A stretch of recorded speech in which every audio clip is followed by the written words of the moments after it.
bienvenido o bienvenida a este podcast de Razonando la Medicina. Me encuentro muy contento por iniciar este proyecto, espero que les guste. Si lo están escuchando en YouTube, espero que se suscriban, que le den like y compartan. Si lo están escuchando en alguna plataforma de podcast, espero que igualmente lo compartan con alguien que crean que pueda interesarle. En este primer episodio vamos a hablar de la medicina en la prehistoria, de los pueblos primitivos. Así que sin más preámbulo, vamos a comenzar. Comencemos por el Paleolítico, que es de las primeras épocas que se tiene registro. Se sabe que el ser humano en esta etapa aprendió la fabricación o comenzó a fabricar herramientas. Esto para defenderse, alimentarse, principalmente pues la caza. Las utilizaban para matar los animales y pues de esta manera obtener el alimento. Al mismo tiempo obtenían otras materias primas como el cuero, así que también elaboraron herramientas que eran capaces de curtir el cuero, labrar el hueso e incluso aprendieron a utilizar el fuego. Recordemos que en esta etapa el ser humano era primordialmente, sino que totalmente cazador.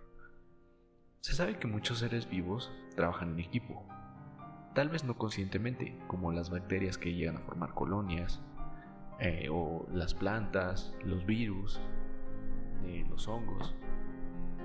Pero es el hombre el único que ha tenido la necesidad de organización por una necesidad de convivencia, de compañía. Esta manera de organizarse de una tipo proto-sociedad no solo es con un fin funcional, es decir, no es con un fin solamente de obtener alimento y sobrevivir, sino también por esa necesidad que les mencionaba de compañía. Al momento de organizarse en esta proto-sociedad, se daba la división de labores y se compartían las responsabilidades de proteger y educar a la prole, así como de ahuyentar a enemigos y a rivales, que en esa época eran muy comunes. Pasando al Mesolítico, el hombre salía ya de las cavernas e inició una nueva existencia a las orillas de cuerpos de agua. Esto le permitió mejorar y establecer de mejor manera las formas de esta protosociedad. Les permitió establecerse más tiempo en lugares e incluso construir chozas. Todas estas ventajas pues provenían del vivir cerca de cuerpos de agua, que además permitió diversificar su alimentación con raíces o frutas. Se comenzaron a formar clanes y tribus. Es obvio, ¿no? Al momento de estar un poco más asentados, no ser totalmente sedentarios, pero sí se podían quedar más tiempo en estos cuerpos de agua. Y con ello, pues tenía que haber una forma de regular esa protosociedad, esa nueva grupo de personas que se estaban apoyando entre sí. Así nacen concepciones éticas, de cómo actuar entre ellos, sociales, y empieza a nacer la religión. Todo esto, como les mencioné, con el fin de llevar y convivir mejor en sociedad. El comenzar a vivir más como una sociedad les permitió además cooperar y al mismo tiempo esto permitió el desarrollo de nuevas herramientas para la caza principalmente. Seguían siendo cazadores en su mayor medida. Herramientas como el arco, la flecha, el pico, el hacha nacieron. Además, se comenzó a producir los esbozos de las embarcaciones. Eso es obvio, ¿no? Al momento de estar en cuerpos de agua, pues era natural que naciera la inquietud de navegar las aguas. Ya para el Neolítico, que es el considerado último periodo de la prehistoria, se comienza a desarrollar la escritura. Recordemos que con la escritura nace la historia y termina la prehistoria. Esta protoescritura no se considera como tal una escritura porque es a base de símbolos. Hay un crecimiento de la agricultura y la domesticación de animales, de forma que aparece el concepto de aldea, y con ello las ideas que ya les habían mencionado de sociedad van tomando mejor forma. Esto le permite al ser humano enfocar fuerzas en algo más que solo las necesidades de subsistencia. A partir de aquí, podemos decir que comienza a tomar esa dimensión religiosa y, al mismo tiempo, la medicina primitiva. Como veremos un poco más adelante, la religión y la medicina primitiva van juntas. No hay una distinción clara en esa etapa como la que hay hoy en día. El ser humano comienza a sentir como algo propio, o sea, se empieza a identificar como un ser que él es propia de la naturaleza, pero que a la vez está separado de esta naturaleza. Y con esto comienzan las preguntas existenciales y de cómo lidiar con esta existencia. Las maneras en que el ser humano encuentra respuesta a estas preguntas es con las concepciones mágico-religiosas. Tengamos en cuenta que para ese entonces el ser humano se encuentra sin duda rodeado de cosas inexplicables para él, y además son aterradoras. Las respuestas a estas cuestiones existenciales las encuentra al darles una explicación sobrenatural. Al mismo tiempo comienza a utilizar su razonamiento, y de esta manera comienzan las primeras prácticas médicas, como amputaciones, algunas uretrotomías, castraciones, perforaciones de orejas, ojos, tatuajes, pinturas, trepanaciones, comienzan las cesáreas, hay limados de dientes, incluso organoterapias. Comenzó a darse cuenta de las propiedades benéficas y dañinas de algunas hojas, plantas, raíces, frutos, etc. Todos estos para curarse de las heridas propiamente. Recordemos que seguía habiendo una gran tendencia a la caza, entonces era obvio que hubiera accidentes, que se tenían que atender. De ahí nace esta protomedicina. Estos conocimientos no se transmitían obviamente con la escritura, ya que era muy primitiva y realmente no se podía dejar registro. La transmisión del conocimiento era por medio de la tradición oral, es decir, los que lo conocían lo transmitían de boca a oído a la otra persona. Y conforme esta sociedad iba tomando más forma y las concepciones éticas religiosas iban aumentando y se iba desarrollando más el modelo sedentario, se iban mejorando y perfeccionando los instrumentos y los utensilios. La medicina primitiva tiene origen al mismo tiempo que la religión. Las concepciones de enfermedad consistían en una disputa encarnizada e infinita entre los factores de la naturaleza y la incipiente pero humilde humanidad. Factores como el hambre, la enfermedad, la muerte se consideraban como productos de espíritus malignos o de demonios, cuyo último fin era provocar males a las personas, o bien las tomaban con la finalidad de regresar al mundo terrenal. Es decir, eran un vehículo. Estas almas tomaban a una persona porque no se querían ir. Si nos damos cuenta, estas concepciones en algunas partes siguen siendo presentes. La manera en que las personas se protegían era tratando de apaciguar a los espíritus demoníacos, para lo cual se valían de la religión y de la magia. Quien ejercía la medicina diagnosticaba encontrando el causante del mal, mientras que el pronóstico se realizaba con base en las intenciones del perpetrador de dicho mal y sus intenciones para con la persona enferma. Para ello se utilizaban los augurios, y de esta manera el médico intentaba neutralizar los malos con el apoyo de lo bueno o de lo propicio. De esta manera, la intervención terapéutica consistía en alejar lo que causa la enfermedad. El médico en las sociedades antiguas era lo suficientemente capaz, y actualmente podemos considerar que es lo que se le denomina un chamán, que en esa etapa también se le consideraba un sacerdote.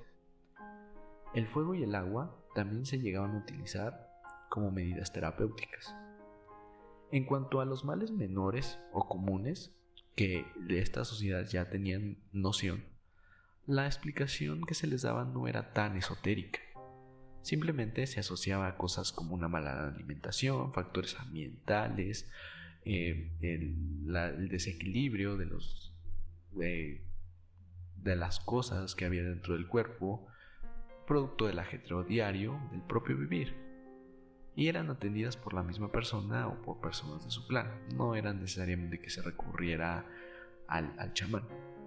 Es importante mencionar que se vivía en una estructura matriarcal, con un culto a los animales, y el promedio de vida para esa época era de unos 18 años como máximo. Todo esto debido a factores como la desnutrición, derivado de los grandes periodos de hambruna, la propia actividad de la caza, la guerra con otros clanes o tribus. Ya en esa antigüedad nacen los ritos, con la finalidad de agradar y satisfacer a los dioses, para evitar los males. Se tiene registro de dos grandes tipos de ritos: los de tránsito, que buscaban evitar y aliviar calamidades individuales, y los de intensificación, que buscaban evitar o aliviar calamidades colectivas. Con los ritos se fortalece la figura del chamán, como un medium entre lo espiritual y lo humano. De igual manera, los mitos comienzan a tomar relevancia. Estos mitos nacen de observaciones de la vida cotidiana, una vez que se comienza a vivir en sociedad. Por ejemplo, la menstruación. La menstruación en las mujeres se veía como una purificación, y de ahí nació la intervención, por ejemplo, de aplicar sangrías, para buscar el mismo fin. Otro ejemplo al que se le daba mucha importancia es la pubertad, la atención del parto e incluso la interpretación de los sueños, entre muchas otras. Como podemos observar, la medicina primitiva no distingue bien entre magia, medicina, religión, como nosotros lo hacemos en nuestra actual cultura occidental. Porque en Oriente pues tenemos también ahí una mezcla que a veces no se alcanza a distinguir. Es importante mencionar que desde el punto de vista de la antropología se engloba en primitivo todos los grupos sociales que carecen de un idioma escrito y que cuentan con una tecnología hasta cierto punto rudimentaria. La medicina primitiva trata la enfermedad empíricamente y, como mencionamos, atribuye la enfermedad a entidades sobrenaturales. Por lo tanto, el diagnóstico no se puede realizar con una anamnesis, es decir, con una entrevista, lo que hacemos actualmente, o con una exploración física. Por lo tanto, se recurría a acciones también sobrenaturales, como la adivinación, la magia, los estados de éxtasis en los que entraba ya sea la persona o el chamán, más comúnmente el chamán. La astrología, en la que tenemos pues muchos datos. La ciencia o protociencia que había ahí, o que le querían dar este enfoque, era la demonología y la interpretación de los sueños. Siguiendo esta misma línea, los tratamientos eran de carácter esotérico, como ceremonias, oraciones, conjuros, hechizos, algunos de ellos, si no es que la mayoría, con un fuerte componente psicoterapéutico, que resultaban efectivos, y en algunos lugares siguen resultando efectivos hasta la fecha, aún existen. Esto es porque el ser humano tiene una fuerte tendencia a la sugestión, lo que en gran medida explica la efectividad de estos tratamientos.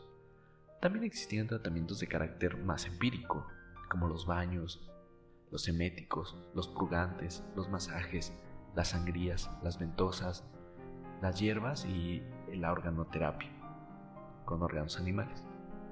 Existían ya los esbozos de una naciente farmacología, al utilizar plantas y hierbas que se hacían en forma de mezcla, que de tantas plantas que se mezclaban era difícil saber cuáles eran las que funcionaban, cuáles tenían efectos adversos o que simplemente eran inútiles. Sin embargo, su herencia nos ha dejado un rico y vasto conocimiento de algunas de ellas, que se usan actualmente, como la cáscara sagrada, la cocaína, la pricotoxina, la estrofantina, la emetina, el curare, la efedrina, la reserpina. Los tratamientos no solo eran para la persona enferma, también lo eran para la familia, los que lo rodeaban, e incluso el chamán. Todos ellos debían tomar el tratamiento. Como hemos mencionado, gran parte del éxito de los remedios de este tipo radica en las propiedades psicoterapéuticas que iban implícitos en ellas. En la medicina primitiva, así como existían los esbozos de una incipiente farmacología, también ya existía una preocupación de lo que ahora conocemos como una medicina preventiva.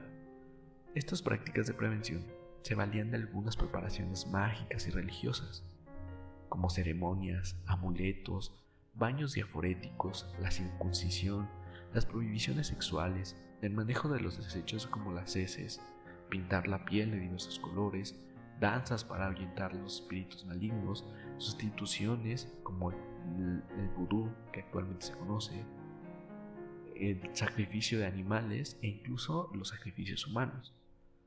Lo de las prohibiciones sexuales es interesante, ¿no les parece? Ya que hemos dicho que las sociedades primitivas se fundamentaban en un esquema matriarcal, frecuentaban las prácticas poligámicas y no había los vínculos emocionales que instauró más tarde el patriarcado. Esta sociedad matriarcal tampoco está muy claro si los hijos se tomaban como que tuvieran un papá, más bien se creía que pues era obra de la fertilidad y muchas cosas atribuidas a los dioses.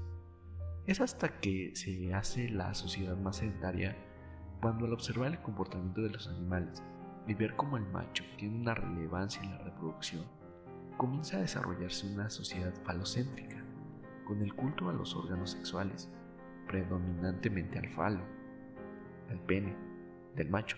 Es cuando sin duda comienza a instaurarse el patriarcado, y con ello la prohibición a la mujer de una vida sexual promiscua, y comienza el tabú de la virginidad. Las prácticas mágicas tenían un componente de gran valor, tanto simbólico como espiritual, siempre siguiendo unas normas muy bien establecidas. Como ya mencionamos, dentro de la medicina preventiva se desarrollan dos tipos de medicinas, la propiamente mágica y la empírica. Entonces, para cerrar este episodio del podcast, me gustaría dejar claro estas dos vertientes. De la medicina empírica mencionamos algunos ejemplos, pero dejamos de lado otros muy importantes. Quizá el más relevante sin duda los esbozos de las cirugías de hoy. Aquí las sangrías que siguen mencionando, pero también tenemos las trepanaciones, la mica, operaciones deformantes como las escalaciones o agrandarse y perforarse partes del cuerpo. Otras como la atención a las heridas, donde se utilizaban medidas sencillas como aplicar presión para hacer hemostasia, succionar cuando algún animal ponzoñoso o venenoso mordía a alguien, la inmovilización después de una fractura o extraer los cuerpos extraños. La invención del fuego permitió aprovechar también sus cualidades y se utilizaba como cauterizador y como esterilizante. Las medidas mágicas es aquellas que tenían el fuerte componente psicoterapéutico, donde se recurría a otro tipo de intervenciones más de carácter psicológico. Y bueno amigos, esto es todo por el episodio de hoy. Acompáñanos en el próximo episodio y no se olviden de darle like, suscribirse y compartir si es que nos están viendo en YouTube. Y si nos están viendo en otras aplicaciones de podcast, nos ayudarían mucho compartiéndolo. Muchas gracias y hasta luego. Adiós.